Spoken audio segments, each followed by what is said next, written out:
My name is Eric Boger. I'm actually the grandson of Walter Francis Boger, who is the one who designed the house that we now live in.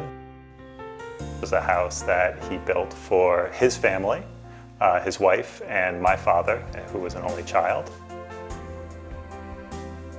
And the idea that he had was he wanted to build a home that he could be in nature.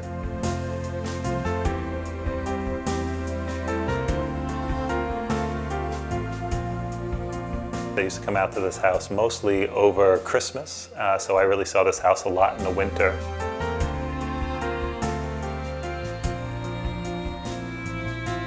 We spent a lot of time drawing in these rooms. We used the large windows as light so we could sit there and draw.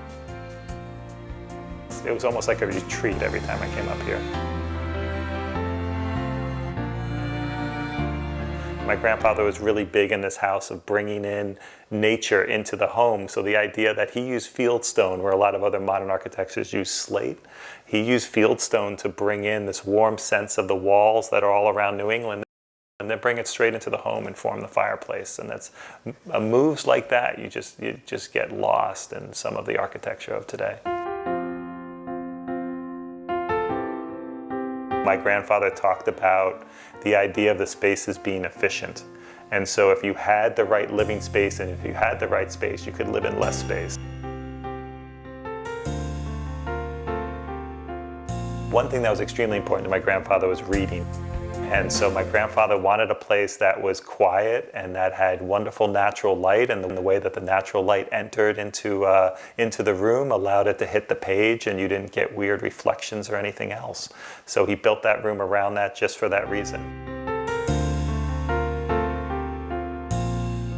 I talk to a lot of people and I tell them I live in a modern home that was built in 1939, and they feel like I live in a dwell house, like I live in a house with a cathedral ceilings that's on a cliff, that's by the ocean, that's that's 4,000 square feet. And I tell them, I live in almost a ship. I live in a space that's very considered, but that's very efficient and it's very small.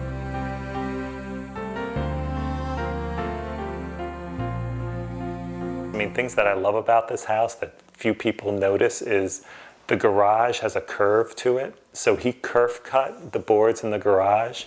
It's just a really nice way of creating this cradle to the yard. You feel surrounded and kind of like it hugs the lawn, which is really beautiful when you're out there. My father really appreciated this house, and I think this house is still here because of him. He definitely treated it as a museum. He lived in here for 2 years, and when he passed away, we were living in Brooklyn. We were living in a 2-bedroom apartment. Our one kid was going to nursery school in a public school in Brooklyn, didn't have a playground. They needed the woods, they needed nature. We thought, we're going to do it. Let's move out to Lincoln. There are no more Breuers or Gropiuses on the block, but there are Bogers on the block, and I think that's really important. And I think it's great to think that my sons love to live in this place, and it means almost as much to them, but in a way they don't know about yet, which I think is really nice.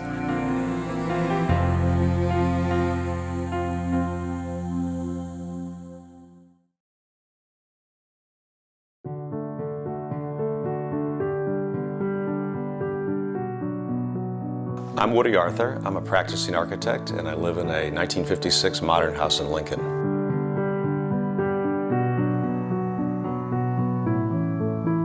The Jacobs house was commissioned by May Jacobs, who was a 1905 graduate of Wellesley College. She was in her 50s, a single woman at the time.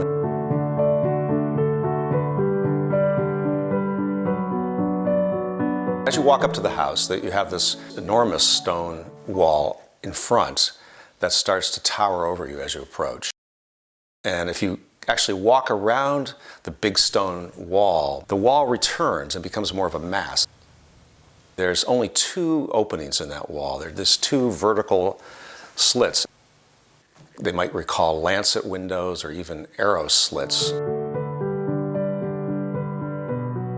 I could speculate that Boger was commenting on the transitional nature of design at the time. He was teaching at Harvard, which was coming out of the end of the 19th century, which was dominated by H.H. Richardson, who was kind of revered around the world and certainly around America for his what was called Richardsonian Romanesque. So this was an architecture that derived from medieval Romanesque forms and was expressed in huge load-bearing masonry stone buildings. So it could be speculated this is sort of a nod to that history.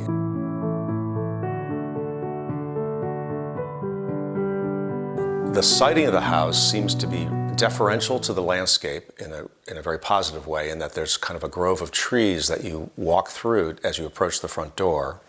And the house literally embraces this grove of trees, because at the front door there's an extended canopy that's open, and one of the trees actually grows up right through that. Clearly he was trying to blend a lot of tradition and evolution of modernism into this building. You can see there's a subtle geometric shift in the two dominant halves of the house. First shows up as you're confronting this large stone wall. You can see it splays slightly to the left. And then that subtle inflection in geometry is carried through the interior of the house, and it actually contributes to the whole experience of how this house works well. It's evident again in these low bookcases and counters that help guide your path past the dining room down into the living room. And I think it's quite interesting because it was not what was being promoted by the right-angle driven form of modernism that one associates mostly with the Bauhaus and some of the other purists.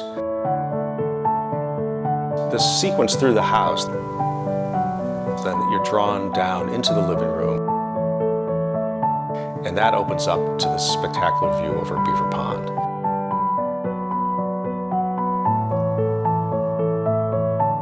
The whole sequence has been a setup to take advantage of this incredible site with this beautiful view down over the natural pond beyond.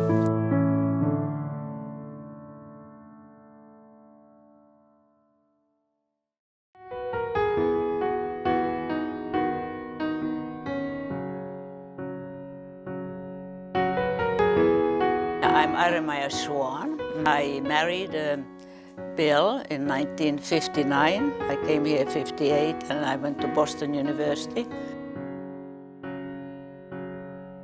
This is a house that Bill built in, I think it was ready 49-50.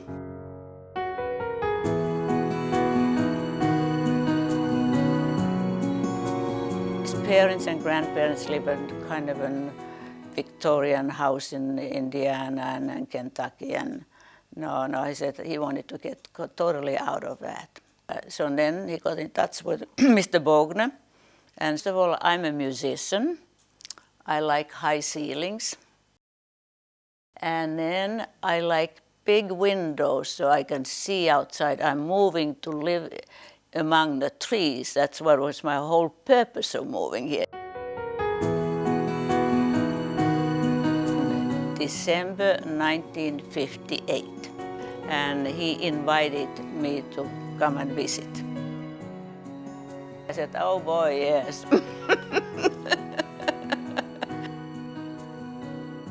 You know, I like that openness, you know. I don't like when you're in a house and you feel like this. I like to see the trees, the flowers. You come from outside, but you're still outside.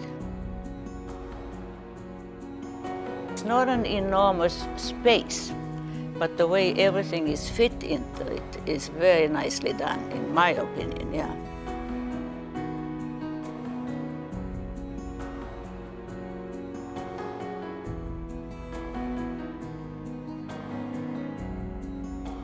Bill appreciated that kind of, he appreciated modern furniture. You know, some of these modern houses they build now, you know, just look like they are castles. Yeah. But no, it has that kind of home feeling, that you're at home.